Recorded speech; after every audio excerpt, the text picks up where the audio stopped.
Datang Roh Kudus, Kau ku rindu, dengan minyak yang baru urapiku. Roh Kudus, Kau bebas beracara di tempat ini. Bahkan kami percaya Tuhan Yesus, Engkau yang sudah datang hari ini di tempat PD Faithful ini, dari awal, tengah, hingga akhirnya Kau memimpin ibadah ini. Dan kami percaya nama-Mu ditinggikan, nama-Mu dipermuliakan di atas PD Faithful ini. Terima kasih Tuhan Yesus, haleluya, amin. Puji Tuhan, saya bersyukur kita boleh ketemu kembali 1 minggu ke depan ini di awal bulan Agustus ini. Ya, mari kita sama-sama ya.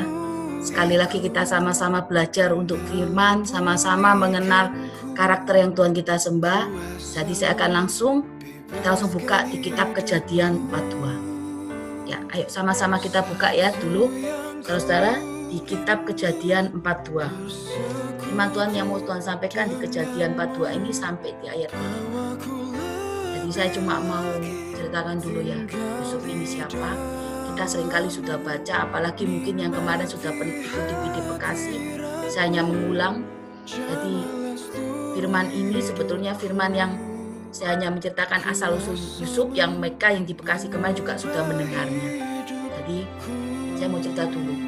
Kita semua tahu Yusuf itu siapa. Kita semua sering mendengar, kita sering mengerti dalam firman Tuhan siapa Yusuf ini. Yusuf adalah seorang anak dari Yakub, anak yang lahir di masa tuanya. Yusuf ini seorang yang luar biasa. Yusuf ini seorang yang dipilih Tuhan untuk menjadi orang nomor 2 di dalam tanah Mesir. Jadi Yusuf ini seorang yang luar biasa, punya karakter yang bagus, karakter yang tidak seperti saudara-saudaranya. Yusuf ini anak yang luar biasa. Kenapa kok saya katakan anak yang luar biasa? Karena anak ini lahir di masa tua Yakub, di mana dia juga mengalami, pada saat dia lahir, dia mengalami yang namanya zona nyaman. Karena apa? Karena orang tuanya Yakub ini memberikan semua kasih sayangnya terhadap Yusuf. Fokusnya juga terhadap Yusuf. Karena dia anak yang kecil ya, anak yang lahir di masa tua. Tetapi Yusuf juga punya karakter yang berbeda dari saudara-saudaranya. Karakter yang tidak mengikuti kejahatan saudara-saudaranya. Kenapa kok saya katakan itu? Karena itu tertulis di Kejadian 37. Pak, dia sering sekali melaporkan kejahatan saudara-saudaranya kepada Yakub. Jadi dia seorang yang berbeda. Seharusnya anak umur 17 tahun, dia akan melakukan apa segala sesuatu yang tampak dia pikirkan panjang. Dia akan mencontoh anak yang paling terbesar saat dia melakukan segala sesuatunya. Karena anak yang terbesar menjadi teladan untuk anak yang paling kecil. Tapi Yusuf ini tidak. Yusuf ini sesuatu yang luar biasa. Punya karakter yang bagus. Sehingga ia juga disayang oleh ayahnya. Dia disayang oleh ayahnya bukan karena dia cari muka. Tetapi karena itulah karakter Yusuf yang Tuhan berikan buat Yusuf. Nggak enak ya saudara-saudara, kalau kita ini jadi orang kesayangan, tapi kita dimusuhi banyak orang. Seperti Yusuf kan, menjadi kesayangan ayahnya, tapi dia dimusuhi oleh saudara-saudaranya. Tetapi seringkali kita ini di tempat ini, kita lebih cenderung mengambil apa? Mengambil kata dunia. Lebih baik kita nggak dimusuhi orang, tetapi kita ikut cara dunia, ikut cara orang itu. Kita melakukan segala sesuatunya, mengikuti cara orang dunia, supaya kita nggak dimusuhi orang dunia. Nggak enak hidup yang sekitarnya memusuhi kita. Tetapi kita harus tahu saudara-saudara, kalau kita berjalan dengan kebenaran, berarti kita musuh dunia. Karena kebenaran dengan keinginan dunia tidak bisa berjalan bersamaan. Semua harus berjalan sendiri-sendiri. Karena hidup ini adalah pilihan saat kita memilih mana yang benar, mana yang salah. Yusuf seorang yang baik. Dia harus mengalami sesuatu yang tidak enak. Saat dia umur 17 tahun, dia dibuang pada sumur yang tidak berair. Padahal dia tinggal di rumahnya dengan zona yang nyaman. Saat tinggal di rumahnya, dia diberikan jubah yang terbaik. Zona nyaman buat dia tinggal di tanah Kanaan bersama Yakub, ayahnya. Tapi saudara-saudaranya memusuhinya, bahkan membuang pada sumur yang tidak berair itu. bahkan dia harus dijual, bahkan dia juga nyawanya hampir juga terancam. Yusuf bisa waktu itu juga mengambil keputusan untuk membenci saudara-saudaranya. Kenapa kok saya katakan itu? Karena itu perlakuan saudara-saudaranya terhadap Yusuf cukup sekali kejam. Bukan seperti saudara, tapi seperti seorang musuh. Tapi di ayat 42 ini, apa yang dilakukan Yusuf? Di ayat 25. Di ayat 24, maka Yusuf mengundurkan diri, lalu menangis. Yusuf tidak membenci saudaranya. Dia cuma menangis. Dia merasa kasihan terhadap saudaranya. Apa yang saudaranya lakukan buat dia tidak pernah mengingatnya. Kenapa kok saya katakan tidak pernah mengingat? Karena dia menangis. Dia sangat sayang terhadap saudaranya. Dia tidak mau berbuat seperti itu. Kenapa kok Yusuf membentak saudaranya sebagai pengintai? Dia mau melihat gimana saudara yang dia temui saat ini. Beda atau sama dengan saudara yang berapa puluh tahun yang lalu dia temui. Dia mencoba memberikan ujian pada saudaranya. Gimana karakter saudaranya? Sudah berubah ataukah tetap sama? Kenapa kok Yusuf menangis? Karena ada satu perkataan saudaranya yang buat Yusuf benar-benar menangis. Ini ya. Di ayat 21, mereka berkata seorang kepada yang lain, betul-betullah kita menanggung akibat dosa kita terhadap adik kita. Bukankah kita melihat bagaimana sesaknya hatinya ketika ia memohon belas kasihan kepada kita, tetapi kita tidak mendengarkan permohonannya. Sebab itulah kesesakan ini menimpa kita. Ini saudara-saudaranya melakukan apa? Menyesal. Anak perbuatannya di masa lalu. Menyesal. Sehingga dia katakan itu di hadapan semua saudara. Dia tidak tahu kalau Yusuf ini bisa mendengar. Bahkan bisa mengerti bahasa mereka. Maka itu Yusuf menangis. Dia tahu saudara-saudaranya ini tulus. Seringkali kita orang Kristen, kita susah sekali memberikan pengampunan. Kenapa saya katakan itu? Karena orang Kristen saat ini, dalam keadaan saat ini, seringkali apa? Bukan pengampunan yang diberikan, tapi apa? Penghakiman. Orang Kristen ini suka sekali menghakimi seseorang, suka sekali membicarakan kesalahan orang, suka menghakimi kanan kiri, seolah-olah dia paling suci, seolah-olah dia paling tidak pernah berbuat dosa. Padahal kita tahu, saudara, orang Kristen seringkali orang Kristen ini seringkali menjadi batu sandungan untuk orang sekitarnya. Kenapa kok saya katakan seperti itu? Karena orang Kristen ini kadang-kadang orang Kristen yang penuh kepalsuan. Kenapa? Kadang di depan baik, di belakang buruk. Di depan orang bisa membantu, tetapi untuk saudara dan keluarga tidak. Kadang itulah orang Kristen kadang menjadi batu sandungan di dalam keluarganya sendiri. Tapi lihat Yusuf. Yusuf ini seorang yang luar biasa. Dia bisa marah sama saudaranya, dia bisa membenci, bahkan hari itu juga dia bisa membunuh saudaranya atau memasukkan pada penjara. Dia bisa berbuat berbalik jahat terhadap saudaranya. Tapi tidak, dia tidak melakukan itu. Kenapa kok dia tidak melakukan itu? Karena dia berpikir positif. Kalau hari itu dia tidak dibuang saudaranya di dalam sumur, dia tidak mengalami yang namanya proses dijual, akhirnya bekerja di tempat Potifar, dia tidak mengalami namanya penjara, tidak akan ada namanya peninggian datang daripada Tuhan. Karena saat proses itu dikerjakan oleh Yusuf, Tuhan punya rencana besar. Kenapa kok saya katakan rencana besar? Karena saat proses itu dikerjakan, Tuhan melihat proses ini harus Yusuf kerjakan. Yusuf harus keluar dari tanah Kanaan. Kenapa? Kalau Yusuf tidak keluar dari tanah Kanaan, tidak menjadi orang nomor 2 di Mesir. Hari itu juga pada saat bencana kelaparan, orang Kanaan, orang pilihan Tuhan, orang Israel harus binasa karena bencana kelaparan. Makanya Yusuf harus keluar dari tanah Kanaan. Yusuf harus memulai proses. Di mana proses itu berjalan. Proses yang nggak enak buat Yusuf dijual. Saat usia 17 mengalami yang nggak enak. Harus dijual, harus menjadi hamba. Dia nggak bisa mempunyai kehendak bebas. Padahal di tanah Kanan dia punya kekuasaan, zona nyaman dari seorang ayah yang memberikan segala sesuatunya buat Yusuf yang terbaik. Tetapi saat Yusuf dijual, Yusuf nggak punya apa-apa. Dia nggak punya kehendak bebas. Bahkan dia juga harus jadi pembantu. Jadi seorang hamba yang nggak punya kewenangan, nggak punya segala sesuatunya. Dia harus bekerja menjadi budak untuk orang Mesir. Tapi Yusuf nggak mengeluh. Yusuf tetap mengerjakan itu. Ya, kita langsung ya poin kita untuk tema malam hari ini saya akan beri mengampuni. Jadi Tuhan ingin sampaikan tema untuk malam ini mengampuni. Yuk, apa itu mengampuni? Apa itu pengampunan? Pengampunan ini adalah sesuatu kewajiban kita sebagai seorang Kristen, sebagai seorang yang percaya.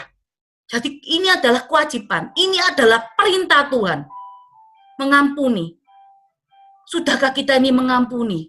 Sudahkah kita berbuat mengampuni saudara-saudara kita? Sudahkah kita ini melakukan pengampunan untuk orang-orang yang sudah menyakiti kita? Atau memberikan orang-orang yang memberikan kita zona yang tidak nyaman, situasi yang tidak enak buat kita.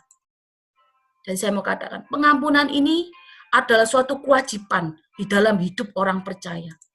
Pengampunan ini atau mengampuni harus jadi gaya hidup seorang Kristen. Karena apa? Karena apa yang tertulis di dalam kebenaran. Pengampunan harus jadi gaya hidup. Karena apa itu? Karena apa yang tertulis dalam kebenaran itu. Pengampunan itu ada. Karena saat kita mengampuni orang tersebut, bukan berarti kita membetulkan loh ya, segala perbuatan mereka. Mungkin ada di tempat ini komplain. Loh, kalau saya mengampuni berarti saya kompromi dong. Saya membetulkan dia saat dia berbuat dosa. Bukan. Bukan itu yang saya katakan. Tapi saat kita mengampuni orang tersebut, bukan berarti kita membetulkan segala perbuatannya yang salah. Bukan. Tetapi kewajiban kita memberikan pengampunan itu yang harus kita berikan. Tetapi akibat dari dosa tetap ada. Kenapa kok saya katakan? Tetap ada. Dan akibat dari dosa itu tetap ada. Karena harus ditanggung oleh orang tersebut. Saya mau kasih contoh dulu. Daud saat dia terlibat perselingkuhan dengan Batseba, Tuhan mengampuni dosa Daud. Ditegur dengan Nabi Nathan, dia mengampuni. Tuhan mengampuni Daud. Tuhan mengampuni setiap dosa-dosa Daud. Tetapi akibat dari dosa, Daud tetap harus menanggung. Apa yang Tuhan kerjakan? Anak dari Batseba yang lahir, Tuhan ambil. Meninggal.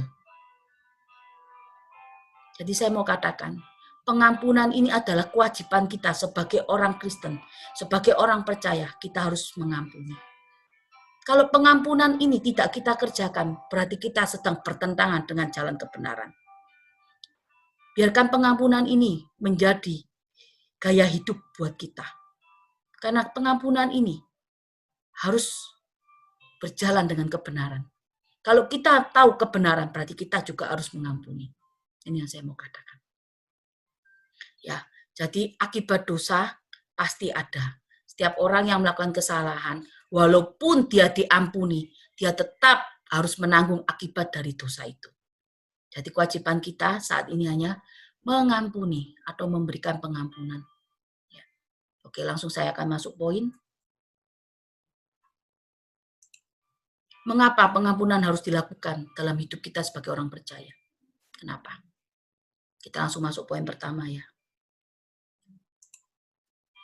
Pengampunan adalah perintah Tuhan. Pengampunan ini adalah perintah Tuhan. Pengampunan ini adalah kewajiban kita untuk memberikan pengampunan buat orang yang bersalah pada kita. Kita langsung buka di ayatnya, Matius 6 ayat 12. Ya.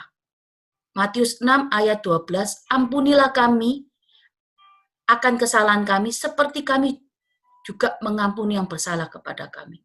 Kalau kita mengampuni orang yang bersalah pada kita, Tuhan juga mengampuni dosa kita.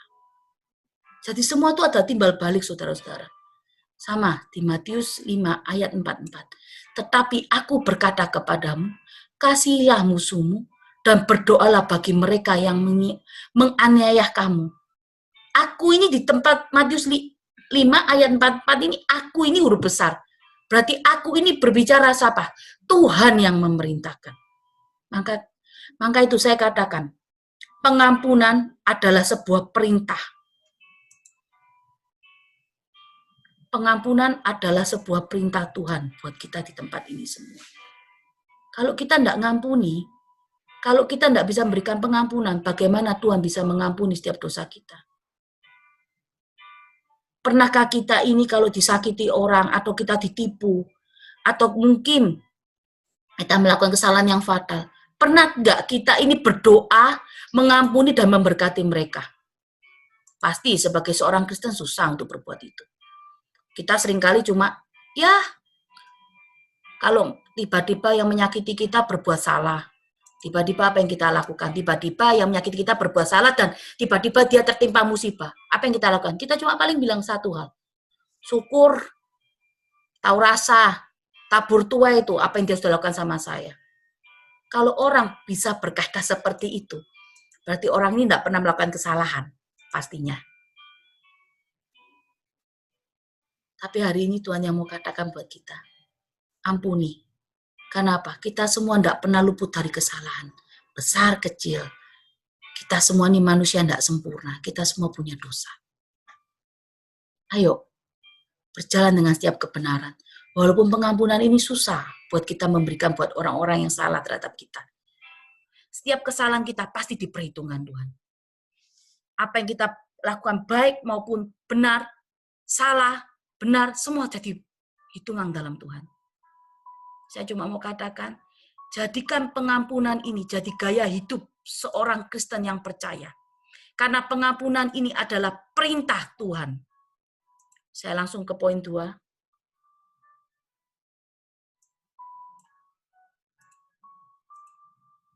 Karena Allah adalah kasih, maka pengampunan mendatangkan damai sejahtera.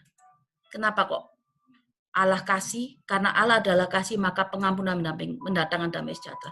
Saat kalau kita punya dendam terhadap seorang, kalau kita hidup kita hanya untuk mengingat-ingat kesalahan seseorang buat kita, itu terlalu gimana ya saudara-saudara? Berarti kehidupan kita ini terlalu dramatis. Buat apa kita mengingat kesalahan orang dalam kehidupan kita? Benar, orang itu melakukan kesalahan di dalam kehidupan kita. Benar. Tetapi saya cuma mau katakan, saudara, kalau hidup kita hanya cuma untuk mengingat kesalahan orang, kesalahan yang orang lakukan dalam kehidupan kita, berarti kehidupan kita ini terlalu dramatis. Tuhan ini Tuhan yang besar. Hidup ini harus dinikmati. Buat apa kita mengingat kesalahan orang terhadap kehidupan kita? Nikmati hidup kita. Kalau kita buang kesalahan, tidak mengingat kesalahan orang dan melakukan pengampunan, hidup kita terbebas dari kepahitan. Kalau kita tidak pahit, kita akan menikmati hidup. Bahkan kita akan melihat mujizat Tuhan. Kenapa kok saya katakan mau melihat mujizat Tuhan? Hari ini cuma saya katakan satu perkataan Tuhan, hikmat Tuhan yang baru Tuhan berikan buat saya. Yusuf bisa ambil keputusan untuk membenci saudaranya, bahkan juga memasukkan dalam penjara. Bisa, tapi tidak. Yusuf mengampuninya. Kenapa? Kalau Yusuf tidak jadi orang nomor 2 di dalam Mesir, hari ini bangsa Israel di tanah Kanaan pasti binasa. Hari ini, saudara bersama saya, mungkin hari ini punya kepahitan, mungkin hari ini punya kemarahan terhadap seorang atau orang tertentu, juga menghadapi situasi yang tidak enak, ya toh, menghadapi situasi yang tidak enak, menghadapi orang-orang yang tertentu menyakiti hati kita. Tapi ingatlah, semua itu Tuhan izinkan buat kita mengalami hal itu karena apa? Saat kita menghadapi orang yang tidak enak, menyakitkan hati kita, saat kita menghadapi situasi yang tidak baik dalam kehidupan kita, itu sebetulnya menghantar kita untuk kita menikmati janji Tuhan di depan. Tanpa proses itu, kita nggak akan bisa menikmati janji Tuhan. Kenapa? Karena itu proses sepaket datang daripada Tuhan. Ini proses sepaket tuh yang Tuhan berikan. Saat Yusuf mengalami yang tidak enak di Mesir, jadi budak, bahkan masuk penjara, titik terendah. Yusuf menikmati tanpa mengeluh. Dia hanya menerima. Tapi apa yang terakhir terjadi? Yusuf jadi orang nomor 2 di Mesir. Karena setiap proses kita, saat kita menghadapi masalah kita, menghadapi orang yang menjengkelkan dalam kehidupan kita, sebetulnya kenapa kok Tuhan izinkan itu terjadi? Karena hal itu tersebut, dua hal itu menghantar kita mendapat penggenapan janji Tuhan. Seringkali kita mengeluh kalau kita ketemu orang yang menjengkelkan, orang yang menyakiti hati kita. Kita mengeluh menghadapi situasi yang tidak enak. Tuhan, kenapa kok saya dapat situasi seperti ini? Kenapa kok saya ketemu orang yang menjengkelkan ini? Padahal kita tidak pernah tahu saat kita menghadapi situasi yang tidak baik, menghadapi orang yang menjengkelkan atau menyakiti kita. Saya cuma mau katakan satu, saudara-saudara. Tuhan sedang menggenapi janjinya di depan. Karena orang yang menerima penggenapan janji Tuhan itu, karakternya harus luar biasa. Tuhan mau ubahkan cara karakternya, cara pandangnya, bukan mempunyai karakter yang luar biasa. Ini yang Tuhan berikan saya hikmat baru. Oh, jadi saya cuma merasa, oh begitu toh Tuhan. Jadi kalau saya menghadapi situasi yang tidak baik, menghadapi orang yang menjengkelkan hati saya, bahkan orang itu menancapkan duri dalam hati saya, sehingga saya punya kepahitan, berarti mereka ini yang menyakiti saya, dan situasi yang tidak baik ini akan mengantar saya menikmati janji Tuhan. Kita tidak pernah sadar, saudara-saudara, kalau itu terjadi untuk penggenapan janji Tuhan, kita hanya menuntut Tuhan, supaya kita nggak mengalami proses. Pada proses itu, satu paket situasi yang tidak baik, orang yang menyakiti kita itu sedang menghantar kita menikmati janji Tuhan. Ayo, karena Allah adalah kasih, maka pengampunan mendatangkan damai sejahtera. Tanpa damai sejahtera, kita tidak akan bisa melihat jalan Tuhan. Damai sejahtera harus ada buat kita di tempat ini. Kita langsung masuk ke poin 3. Pengampunan membuka pintu berkat Tuhan untuk kita. Kenapa? Saat kita tidak mengampuni saudara kita, saat kita tidak mengampuni orang yang menyakiti kita, saat kita melakukan hal itu menghambat setiap berkat kita. Kenapa kok saya katakan menghambat? Karena kita sedang membuat jurang pemisah Tuhan bersama kita. Padahal Tuhan sudah mati loh di kayu salib untuk menebus dosa kita. Supaya tidak ada jurang pemisah antara Tuhan Yesus bersama kita. Ayo, kita semua, saya percaya kita semua ini adalah umat pilihan Tuhan. Kita percaya semua ini adalah Tuhan punya maksud, punya rencana besar. Jadi pengampunan harus jadi gaya hidup sebagai orang Kristen. Ampuni orang-orang yang mungkin hari ini membuat kita sakit, kepahitan. Mungkin hari ini ampuni orang-orang yang sedang menipu kita. Berkati. Kalau di sini ada orang yang sedang menipu kita, kalau kita tidak berdoa mengampuni dan bahkan memberkati, bagaimana dia boleh mengembalikan apa yang menjadi kerugian kita? Orang Kristen tidak pernah berpikir panjang. Taunya hari ini menghakimi, seolah-olah dia seorang yang paling perfect, tidak bersalah. Tapi saya mau katakan, saya juga orang berdosa. Saya juga dipakai Tuhan, seorang hamba, tapi saya juga orang berdosa. Saya dari hari ke hari saya juga harus belajar firman. Dari ke hari saya juga harus melakukan pertobatan. Pertobatan apa? Pertobatan ini mendekatkan diri terus kepada Tuhan supaya karakter saya ini diubahkan. Kenapa kok saya katakan itu? Setiap hari saya harus lakukan itu. Kenapa? Saya ini pelayanan. Setiap hari saya ketemu dengan Tuhan, kirim setiap jiwa-jiwa yang baru ini di dalam kehidupan saya ini punya karakter yang berbeda. Ada seorang jiwa yang dikirim sama saya itu menjengkelkan juga ada. Ada yang jiwa yang dikirim sama Tuhan yang nurut juga ada. Saya harus punya kesabaran yang tinggi. Saya nggak bisa jalan dengan pemikiran saya sendiri. Ayo, jadikan pengampunan ini gaya hidup. Kita sendiri juga harus berkaca dengan kehidupan kita. Kita tidak boleh menghakimi seseorang. Tapi ingatlah, saat kita menghakimi seseorang, takaran yang sama juga Tuhan akan berikan buat orang yang menghakimi. Ayo, berikan pengampunan. Kita harus percaya, saat kita memberikan pengampunan, pintu berkat kita juga akan dibuka oleh Tuhan. Ingat, saudara-saudara, situasi yang tidak baik, orang-orang yang menyakitkan kita, sebetulnya semua itu Tuhan izinkan bertemu dengan kita. Mereka inilah, orang-orang inilah, bahkan situasi yang tidak baik inilah, sedang mengantar kita melihat penggenapan janji Tuhan di depan buat kita. Ya, ayo kita doa. Kita sudah selesai firman, ayo kita doa dulu. Tuhan, terima kasih untuk setiap firman-Mu. Kami percaya firman-Mu boleh menjadi kekuatan buat kami di tempat ini. Tuhan, berikan kami hati yang mau mengampuni setiap orang yang bersalah terhadap kami. Kami tahu Tuhan, saat ini hidup kami dirugikan, bahkan ada yang ditipu, bahkan kami sudah baik terhadap orang itu, tapi orang itu tidak pernah melakukan kebaikan buat kami. Tapi kami mau memberikan pengampunan. Bahkan hari ini Tuhan, kami juga mau melepas pengampunan untuk keluarga kami, untuk suami kami, bahkan untuk orang-orang sekitar kami Tuhan. Kami percaya Roh Kudus bebas beracara. Bahkan kami juga percaya hari ini setiap firman-Mu saat Kau tanam di dalam lubuk hati kami tidak akan pernah kembali sia-sia. Kami mau Tuhan, pengampunan ini menjadi gaya hidup kami sebagai orang Kristen yang percaya. Terima kasih Tuhan untuk setiap firman-Mu dan kebenaran-Mu. Terima kasih Tuhan Yesus. Haleluya. Amin.